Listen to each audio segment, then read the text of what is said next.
The Atlantic is slowly opening for business as more signs of development are coming.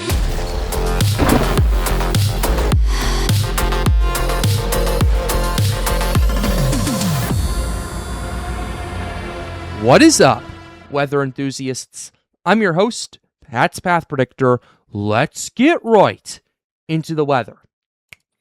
All right, so here's the situation we have for you, ladies and gentlemen. We have quite a bit to discuss with you today. We have our area of interest that we're going to be talking a little bit about that's currently off the Carolinas coast, moved a bit to the southeast as of recently. And then we are going to be talking more about conditions as things really start to ramp up across much of the Atlantic in terms of water conditions, the shear starting to decrease in parts of the Atlantic as well, and the dry air aspect we're going to be taking a quick look at as well. So with that being said, we're going to go ahead and dive right into it right here.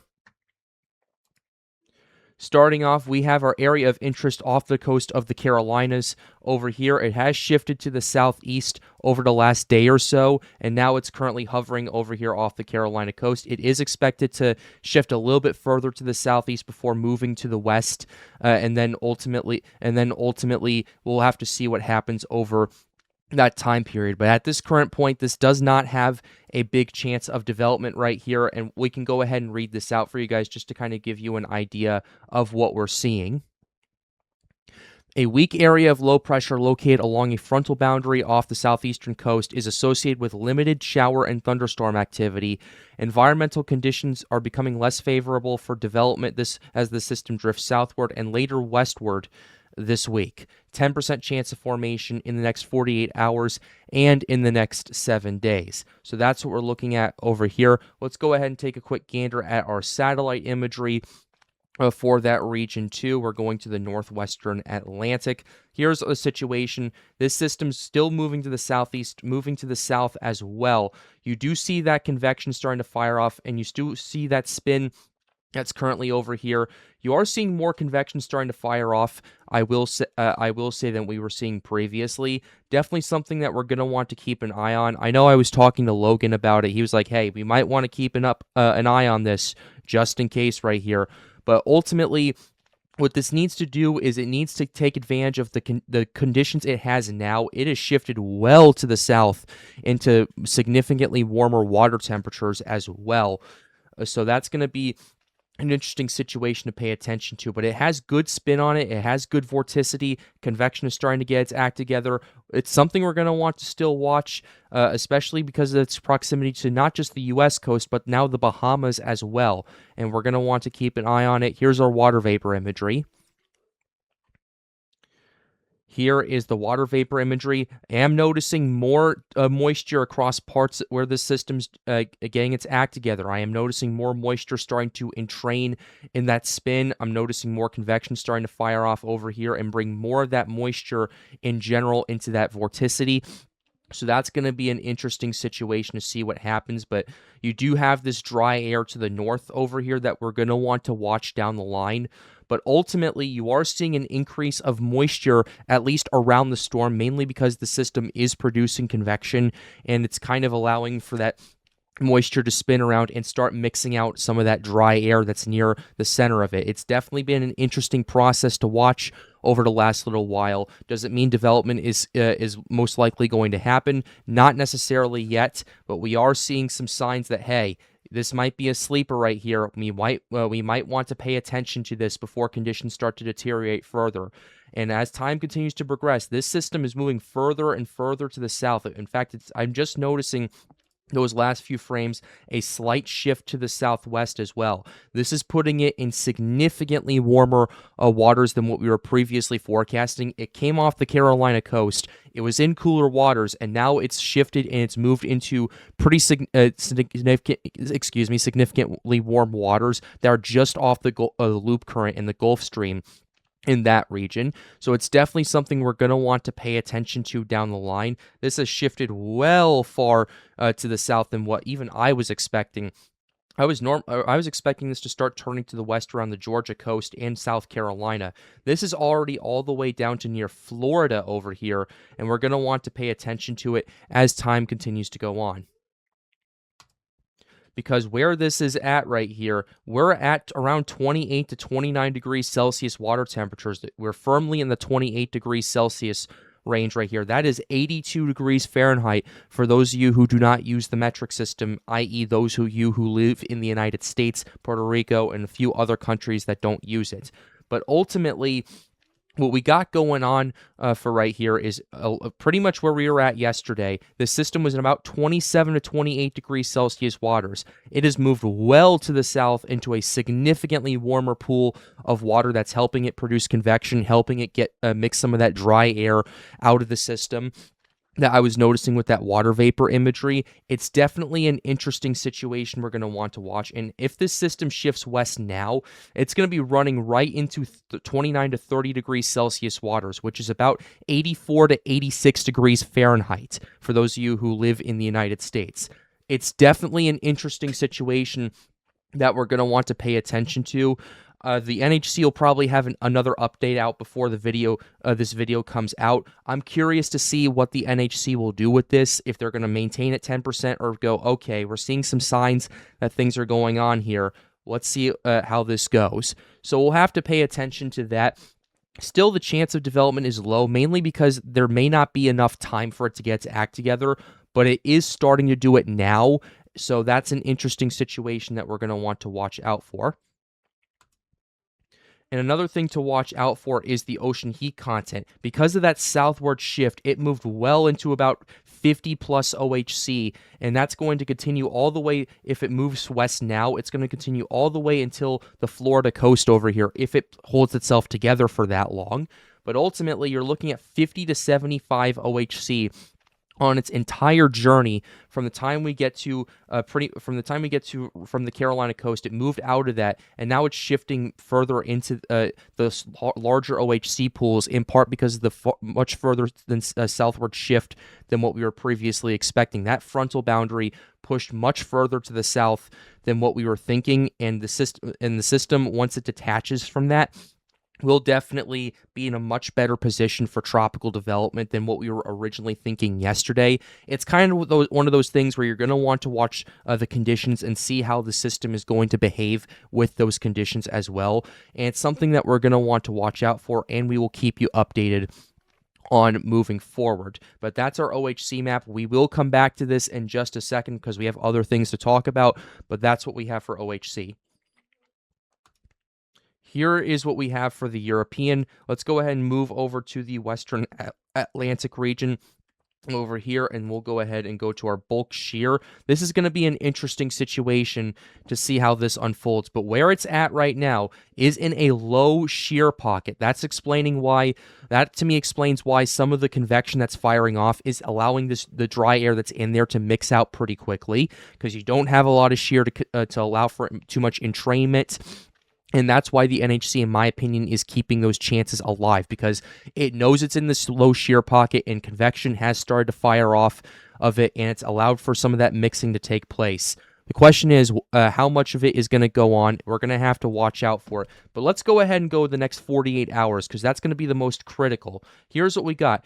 By the time this morning, we're already seeing a pretty significant shear pocket that really reinforces itself over here, and it's a situation that we're going to want to watch out for. Off the Florida and Georgia coast, there is barely any wind shear, and there is still some shear over here, mainly to the north off the coast of South Carolina. That to me looks more mesoscale than synoptic right there, and it's something we're going to want to pay attention to, because it completely falls apart. And you remember the shear that we were worried about running into the Atlantic by the time we got to the 1st and the 2nd of July? The European is fully forecasting that to stay in Virginia, the Carolinas, and not off the coast, but on the coast of the United States. That is a pretty big shift from what we've seen previously. There is a lot less shear to work with now than there was previously, and if something does develop, it's going to have much better shear conditions than the original forecast for things to go on. We were kind of looking at shear, we always knew the shear was going to be somewhat favorable for development, but the question was how favorable. Once we saw that that shear starting to entrain into the Atlantic, we were going, okay, I want to see if this continues or if this is a one-time thing. That to me now looks like it was a one-time thing, and we're now seeing a lot less shear across the southwestern Atlantic basin.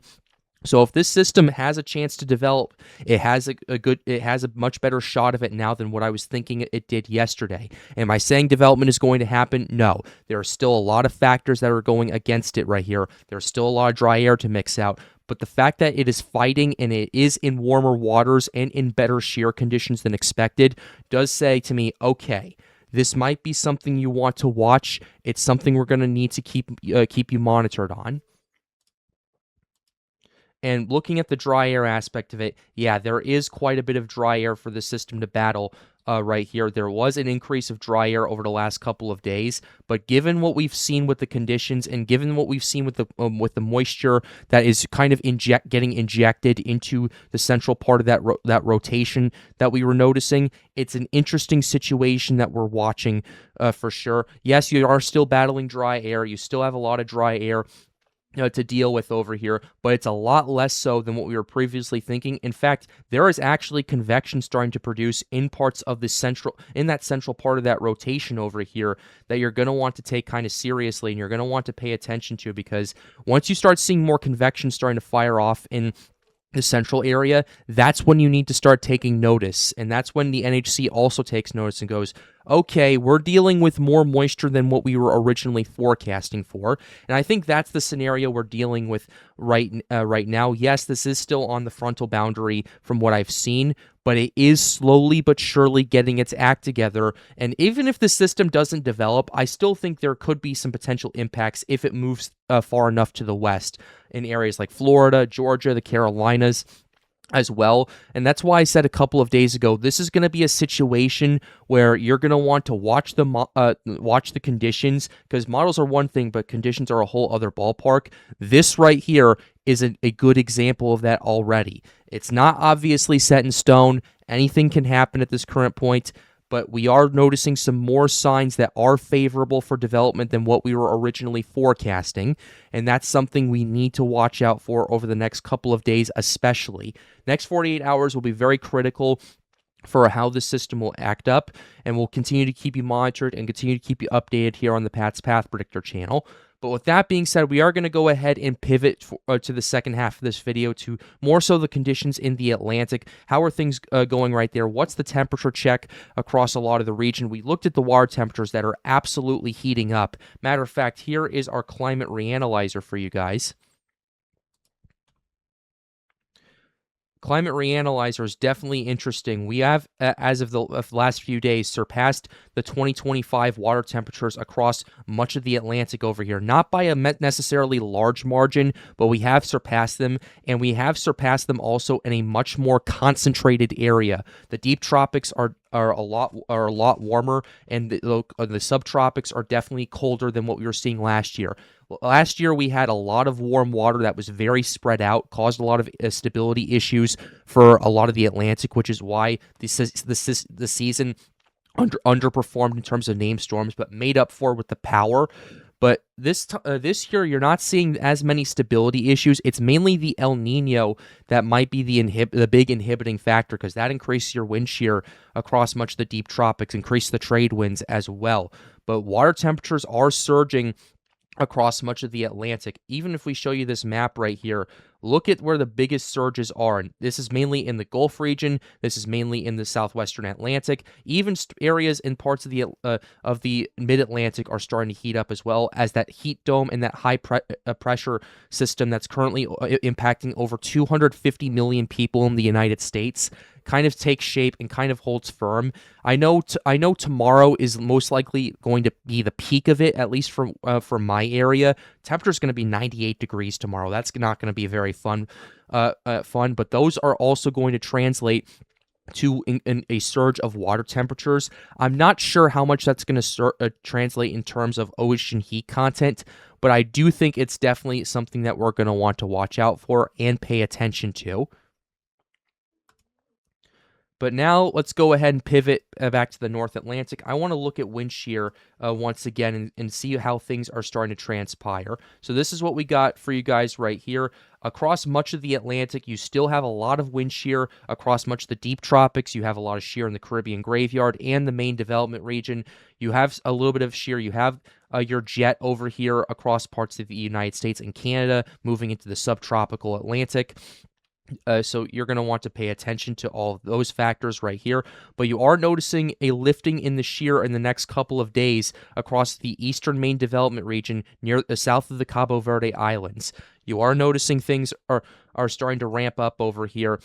You do see a bit of a collapse, too, across parts of the Cabo Verdes temporarily before starting to build back up by the time we get to the 3rd of July.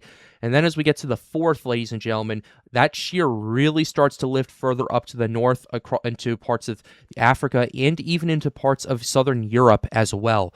We're going to want to watch out for that too, but the MDR does start to become a little less sheary on the eastern side of it, with the western side is still very strong in terms of its wind shear. So is the Caribbean. It mainly holds firm for some time, and then you have a huge a trough situation that hits towards the equator. That is a kind of an interesting situation, but look at this. July 9th is when the wind shear across much of the Atlantic, across much of the main development region, it starts to weaken quite a bit. You start seeing these more up and down pattern, and not just in the MDR, but also in the tropical Atlantic basin and in the subtropics too. Caribbean graveyard is still the Caribbean graveyard. You're going to want to pay attention to that. But by and large, you have a pretty significant no shear pocket that starts to emerge across parts of the MDR, and a lot of that shear really starts to lift further up to the north into the subtropical Atlantic. So at least the eastern 2/3 of the MDR start to become more favorable, start to get less sheary, and it definitely is an interesting situation that we want to watch, because by the time we get to the 14th, by the time we get to the second week of July, things really start to open up in the main development region over here, at least in terms of the wind shear. We need to look at the dry air, obviously, because the Sahara air layer peaks in July typically. So that way we can give an understanding of what may be happening. But my goodness, that shear really starts to whip, and it really starts to whip further up to the north as well. You also have an upper atmospheric low pressure system over here that's off the coast of Puerto Rico that is helping navigate that shear away from the MDR.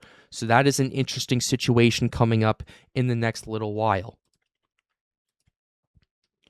But looking at our dry air, that is going to be our main wild card for the first couple of weeks of July. Here's the situation. You have dry air that's currently pushing into the subtropical Atlantic. That's going to limit the Sahara air layer and the dry air. That's going to be impacting parts of the main development region for the first week of July. It mainly holds firm and mainly stays steady due to the Azores high, kind of navigating and yanking this further into Europe.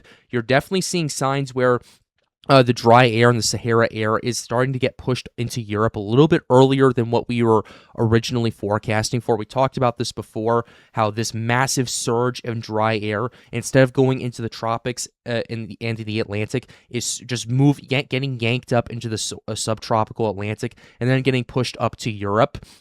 Those are the early signs right there from all the years I've done weather forecasting for the Atlantic, of kind of this Sahara air starting to get pushed up into Europe. It doesn't last very long. It doesn't last permanently, but it does start to show signs of that. And by the time we get to the 4th of July, the main development region becomes a lot more moist.